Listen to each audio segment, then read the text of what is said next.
Another season in the books, people. As we close upon year 7 of Jams, I think we all owe the admin some recognition and a thank you. The unsung heroes who usually only get brought up when people are complaining about something or they think something's not fair. And usually, I believe they usually have more volunteers helping them out this year. I think there's really basically only 3 people doing it. I don't know. I'm just assuming I've only really heard from 3 people who are actually participating in running the league. So again, I think a quick little shout out for everyone who to the admin who run the league. And again, usually you hear about them when people are complaining or there's an issue on the field or an issue off the field. And I think we always forget that these people do have families and jobs and careers, and they sacrifice their free time so that we can enjoy softball. So again, quick little thank you again for another season. Well, it's playoff time. I'm not even gonna bother getting involved in the last week of the regular season. Some things happened, some things didn't happen. Whatever. It's playoff time. It's playoff time. I know the wild cards haven't been figured out yet. I'm just gonna go off based on what I think they're gonna be. So again, this holds no bearing on what actually might happen. So whatever. We'll start off with Invictus, which I think is going to be playing Channel 4, if everything is what I think is going on right, at North Branch 1 at 12:30. You have the rematch of the rematch of the rematch. These 2 teams have played each other in the finals back-to-back. Some new faces on different teams now, a different little view of each one. Some teams have lost players. Last time we saw Channel 4 playing Invictus, they were the 1 seed. That is not the case this year. Obviously, they're coming up the wild card of an absolute spanking of the Legends in a best of 3. When I got there, it was best of nothing. That game was hard to watch, I'll be honest with you. You play 5-man against a team like Channel 4, you're just putting more pressure on your outfielders. And when you play 5-man, quick little memo here. All 5 individuals in the infield need to be able to catch, handle, and throw the ball. When I saw you guys playing 5-man, I saw nobody catching, nobody throwing, or handling the ball. So, work on that in the offseason, Legends. Anyway, back to the game. Invictus versus Channel 4, North Branch 1. The key to this game is going to be the field. You got an extra 20, 30 feet on that field, so a lot of those balls in Torpor that would be going out or not be going out. The clear home run hitters for Invictus, you have obviously Edgar, you have Diaz, you have Nelson. Gio can go Oppo if he really wants to. Toledo can run him out if he wants to. He can put it out there too if he wants. Channel 4 also has theirs. You have Mensur, you have Jasmine, you have Anad, you have Gable, you have Rajab. I mean, they can hit home runs also, so that's good. The big thing I think that people are going to notice with Channel 4 is they're a little, let's say they're a little leaner and meaner. Not batting 13, 14 people in the lineup. Look, when I was there, it looked like just their 10 batted, which is going to help move the lineup around, which gets more at bats, which is smart.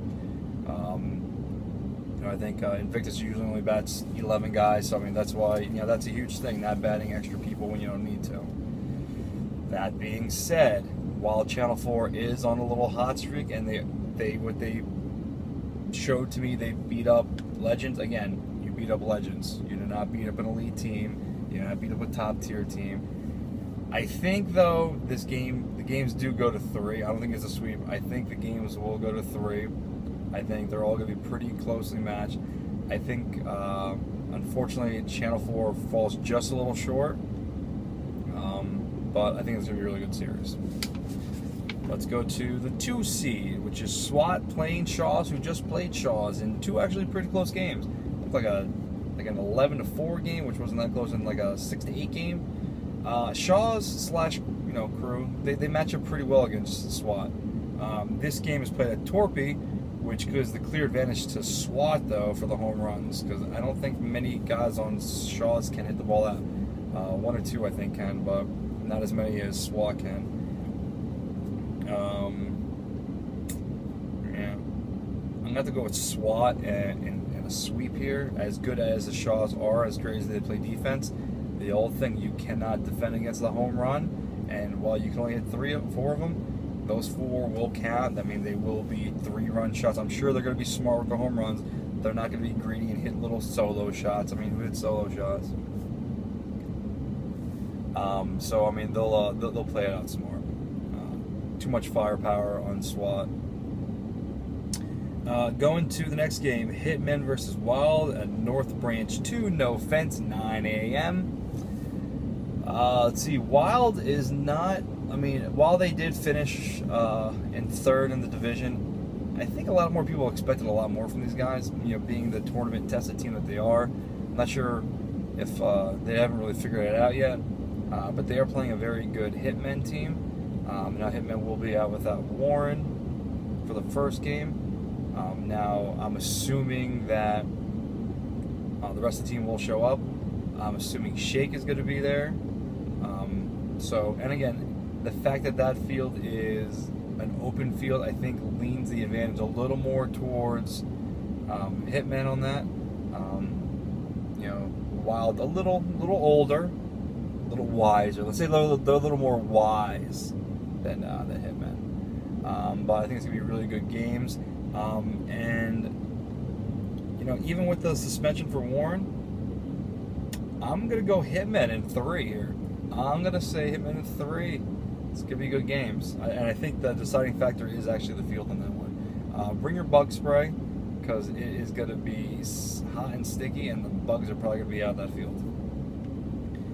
Which brings you to the hit. Which brings you to the Aftermath versus No Side game at my favorite field, Torpy. I'm just kidding. I just like it because it's the only field I can hit a home run at. By the way, I did hit a home run last night in my men's Sunday league, so watch out. Anyway, so Aftermath coming into the final, or coming into the playoffs on a disappointing forfeit, but we just didn't have enough guys to play our last regular season game, and 2 of the guys were hurt that would have been playing. So I mean, I'm not going to play my guys who were hurt in a game that we were going to forfeit anyway. But it is what it is. So we play No Side. No Side without Moody for the first game. Makes that team completely different. Obviously now you can pitch around Murray a little bit. You can pitch around their outfielder guy. So without having Moody in the lineup, it does affect that team a lot.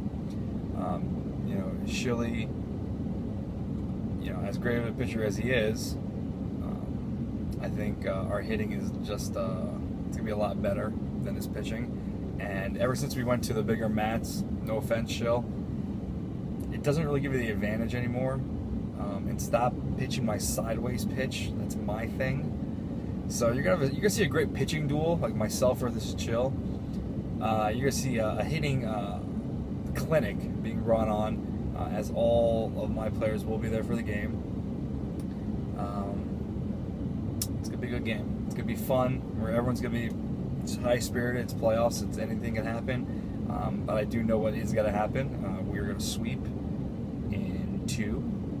And, kind of get in and out early. I kind of want to go watch the Invictus game, so I figure we're done by like 11-ish. Grab some pizzas, bring them over to North Branch, sit in the shade, enjoy some games. So that's what we got going on. Everyone good luck in the playoffs. Everyone be safe. Everyone have fun. This is softball. This is it's not the professional league, so everyone just have go out there and have a good time, and let's have a great finish to a great season, and take it from there.